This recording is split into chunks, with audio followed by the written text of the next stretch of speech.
Querido irmão, querida irmã que nos acompanha, nós estamos já no 7º dia da novena, em preparação à festa de nossa padroeira.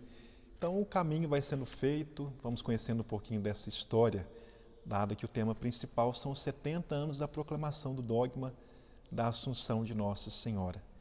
Esse momento bonito de refletirmos a nossa fé, de alimentarmos a nossa esperança, visto que estamos vivendo um contexto tão diferenciado. Contexto diferenciado também vivia o mundo em 1950, o ano da proclamação do dogma. O mundo tinha acabado de sair da Segunda Guerra Mundial, que ainda estava se estabelecendo da Primeira.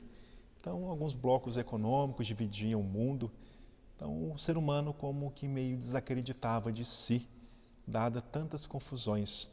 É uma questão muito sangrenta que marcou a história da humanidade.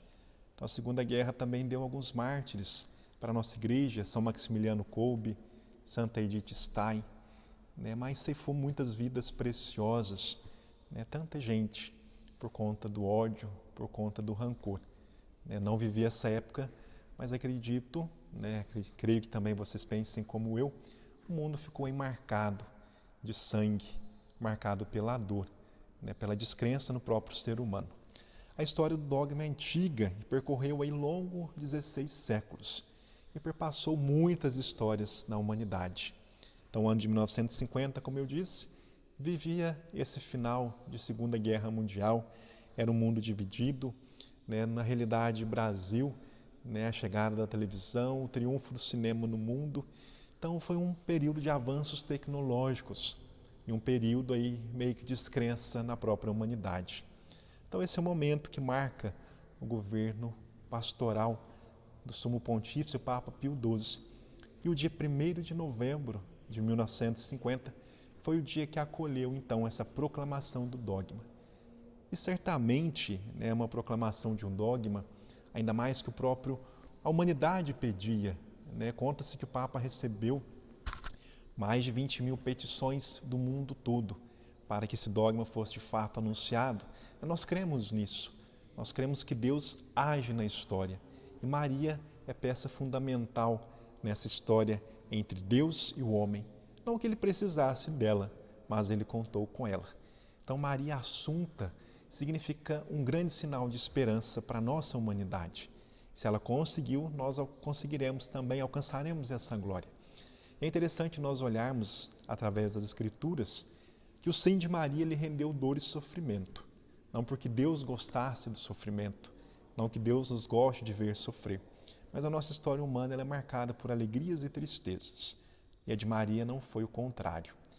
Dias atrás assisti um vídeo de um bispo que dizia que Maria ela não é de fato um ser humano diferente dos outros, mas no campo da graça ninguém é maior do que ela. Ela disse seu sim, foi fiel. Daí o sentido de ser acolhida, assumida. E daí também o pleno sentido do Papa anunciar ao mundo inteiro. Conta-se que grande número de pessoas acorreu à Praça de São Pedro para ouvir então essa proclamação. Dia 1º de novembro de 1950, o dia que o mundo ouviu dos lábios do Sumo Pontífice que Maria estava na glória, assumida em corpo e alma, sendo esse sinal de esperança e de fé para a nossa humanidade, marcada pela dor e pelo sofrimento. Então brota-se aí, renova-se a esperança de dias melhores, de um mundo melhor.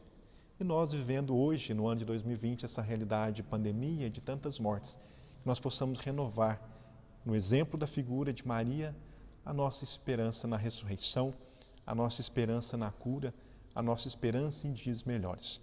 E que ao renovarmos as esperanças, nós mudemos as atitudes, sendo homens e mulheres de fé. No intuito de ter e de alimentar a nossa esperança, consagremos a ela o nosso dia, a nossa vida, a nossa humanidade. Gloriosa Maria, cheia de graça, Mãe de Deus e nossa, Rainha dos anjos e dos homens, Senhora da glória, nós nos consagramos a Ti, consagramos nosso ser e nossa vida inteira, tudo o que temos e somos. Queremos em tudo em que em nós vos pertença, nossos corações, nossos lares, nossas famílias, nossa pátria e nossa comunidade. Hoje a vossos pés renovamos também, ó bondosa padroeira, nossa adoção filial. Olhai a nossos passos, velai nossos dias, guardai-nos e fazei-nos fiéis ao nosso compromisso de verdadeiros filhos de Deus. Nós vos prometemos dispor todo o nosso coração a serviço da Igreja e do vosso Filho Jesus Cristo. Virgem Puríssima, conduza-nos até o Pai, pelo seu Filho Jesus Cristo, no amor do Espírito Santo. Amém.